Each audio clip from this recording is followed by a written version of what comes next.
जानते हैं कि साल का एक ऐसा महीना भी होता है जिसे भारतीय परंपरा में शुभ कार्यों के लिए वर्जित माना जाता है, लेकिन इसके पीछे छिपा है एक गहरा धार्मिक और खगोलीय रहस्य।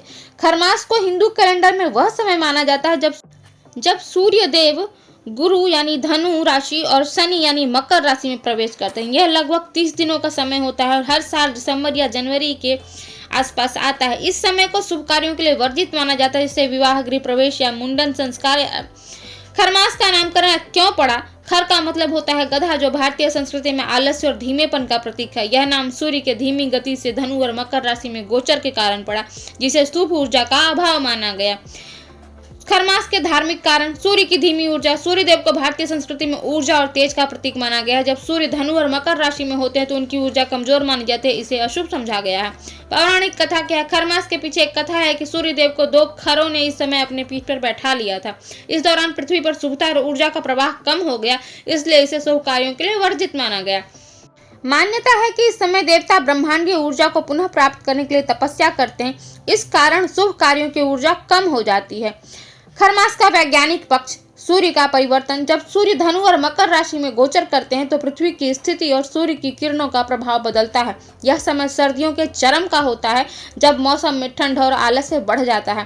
खेती बाड़ी का समय भी होता है। इस समय को खेती के लिए आराम का समय माना, क्योंकि फसल कटाई के बाद नई फसल की तैयारी शुरू होती है। सर्दी के मौसम में दिन छोटे और रातें लंबी होती हैं, जिससे शरीर और मन पर सुस्ती का प्रभाव बढ़ता है।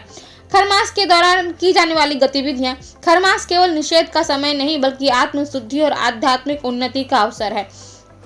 दान पुण्य करें। तिल, गुड़, कंबल और अन्न का दान करना चाहिए। इस समय अत्यंत पुण्यकारी माना जाता है।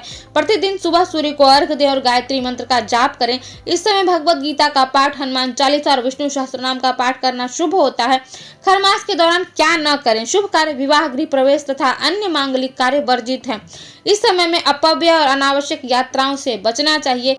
खरमास केवल निषेध या वर्जन का समय नहीं है, यह हमारे जीवन में रुककर आत्मचिंतन और परोपकार का समय है। जब प्रकृति शांत होती है तो हमें भी अपने मन और आत्मा को शुद्ध करने का अवसर मिलता है।